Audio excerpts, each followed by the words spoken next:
안녕하세요. 홀리원 코리아 TV에 오신 여러분을 환영합니다. 오늘은 이야기로 듣는 6.25 전쟁 사진전 마지막 시간입니다. 저희는 좀 많이 아쉬운데 여러분은 어떠실지 모르겠습니다. 하지만 아쉬움은 잠시 뒤로 하고 오늘은 정전협정과 끝나지 않는 6.25 전쟁, 6.25 전쟁 종전과 통일한국에 대해 말씀드리겠습니다.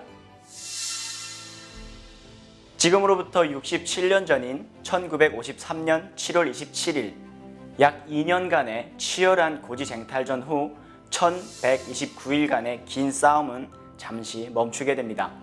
바로 정전협정을 맺었기 때문입니다. 정전협정이란 전쟁을 벌이던 쌍방이 잠시 전쟁을 중단하고자 합의한 것을 말합니다. 보시는 사진이 바로 정전협정 전문인데요. 이 전문으로 인해서 우리나라에서의 전쟁은 지금까지 잠시 중단된 상태에 있습니다. 그런데 여러분, 사진을 한번 자세히 보세요. 이승만 대통령님의 서명이 보이시나요?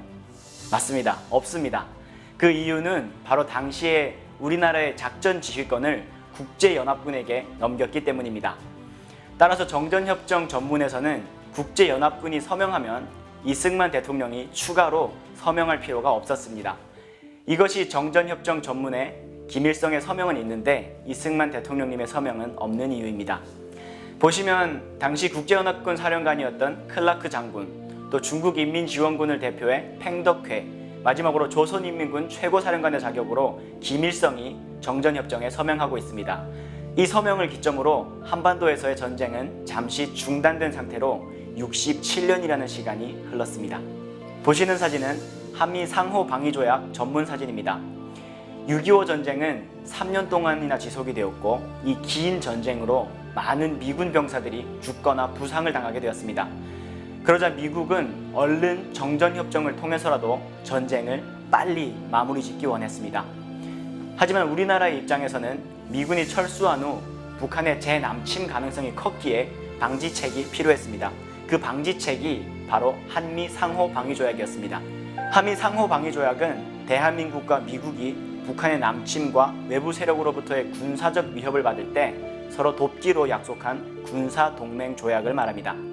보시는 사진이 바로 한미 상호 방위조약 가조인식에서 이승만 대통령과 미국의 당시 국무부 장관이었던 존 포스터 덜레스를 담은 모습입니다. 이승만 대통령은 미군 주둔의 중요성을 너무나 잘 알았기 때문에 미국을 설득하였습니다. 처음에는 북진 통일을 주장하였고 정전협정 이후에는 미군을 한국 및 그 주변국에 주둔시키고 한국이 아시아에서 민주주의가 가장 발달한 전시장 국가로 발돋움할 수 있도록 도와달라고 요청하였습니다. 이승만 대통령님의 이런 진정성이 있는 설득 끝에 1954년 11월 18일 한미 상호 방위조약이 정식 발효되었습니다. 한미 상호 방위조약이라는 든든한 보호망 덕분에 약속대로 우리나라는 아시아에서 민주주의가 가장 발달한 전시장 국가가 되었고 대한민국은 군사적 위협에 대한 큰 걱정이 없이 정치, 경제, 사회, 문화 등 모든 면에서 전례 없는 발전을 이룩할 수 있었습니다. 하지만 아름다운 평화의 날만 있던 것은 아닙니다. 정전협정 이후에도 북한은 수많은 도발을 지금도 지속하고 있습니다. 심지어 전쟁에 버금가는 도발도 서슴지 않고 있습니다. 정전협정 직후인 60년대부터 한번 살펴보실까요? 여러분이 잘 아시는 바로 이승복 어린 사건이 있습니다. 우리나라 동해에 있는 울진 삼척으로 무장한 조선인민군이 쳐들어와서 당시에 나는 공산당이 싫어요 라고 말했던 9살의 이승복 어린이의 입을 찢어 죽인 사건입니다. 저도 또 여러분도 공산주의가 얼마나 위험한지 알고 확실하게 말할 수 있어야 됩니다. 저는 공산당이 싫습니다. 북한의 만행은 계속 이어집니다. 1974년 8월 15일 광복절 제29주년 기념식에서 박정희 대통령에 대한 암살 시도가 있었습니다. 그러나 그 총알이 빗나가서 옆에 앉아있던 당시 영부인 유경숙 여사를 관통했고 영부인께서는 그 자리에서 즉사하셨습니다. 보시는 사진이 바로 피살될 당시 사진입니다. 이후에도 북한은 땅굴을 파서 대한민국에 침투할 계획을 세우기도 했습니다. 현재까지 4개의 땅굴이 발견되었고 북한은 남한을 침략하려는 야욕을 지금도 계속해서 보이고 있습니다. 여러분이 파주에 있는 도라 통일전망대에 가시면 그곳에서 3번째로 발견된 제3땅굴을 직접 보실 수 있습니다. 북한은 우리나라뿐만 아니라 미군에 대한 공격도 서슴지 않았습니다. 1976년 8월 18일 판문점 공동경비구역에서 시야를 가리는 나무에 가지를 치던 미군 장교 2명을 30명의 조선인민군 병사가 도끼와 망치로 무참히 공격한 사건이 있었습니다. 바로 판문점 도끼 만행 사건입니다. 당연히 두 미군 장교는 목숨을 잃었습니다. 북한의 만행은 이런 과거에서 그치지 않았습니다. 북한은 대한항공을 폭파하고 강릉에 잠수함으로 침투하는 등 하늘과 땅, 바다를 가리지 않고 대한민국을 위협해오고 있습니다. 최근에는 연평도라는 섬을 수차례 폭격하였고 천안함이라고 하는 전투함을 어뢰로 격침시키기도 하였습니다. 천안함 격침은 46명의 용사와 1명의 구조대원이 전사하는 비극적인 사건입니다. 다음 보시는 사진은 정전협정 이후 조선인민군의 위협에 대응하다가 전사하신 연평해전 전사자 6명 용사의 사진입니다. 2002년 6월 29일 대한민국은 월드컵 열기로 뜨겁게 들떠 있었습니다.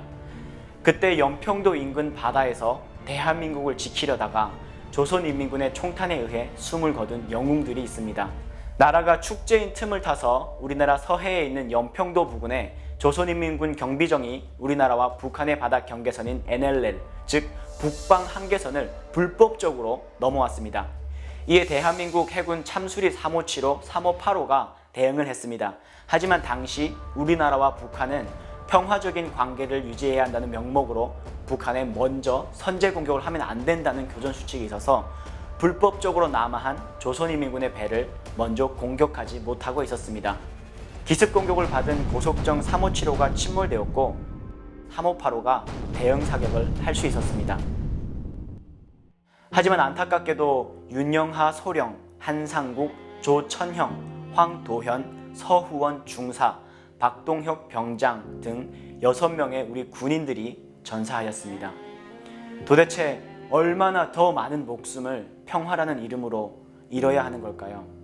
보신 것처럼 우리나라 대한민국은 여전히 공산주의의 위협에 시달리고 있고 자유를 지키기 위해 지금도 많은 분들이 희생하고 있습니다. 수많은 이상 가족이 70여 년 동안 가족의 얼굴을 보지도 못한 채 볼 것이라는 희망만 품고 살아가고 있습니다.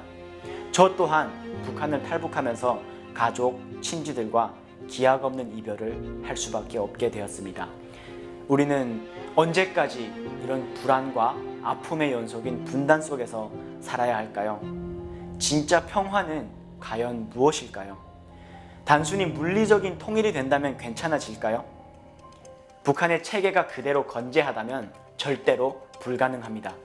진정한 평화는 자유라는 가치가 없이는 이루어지기 어려운 것입니다.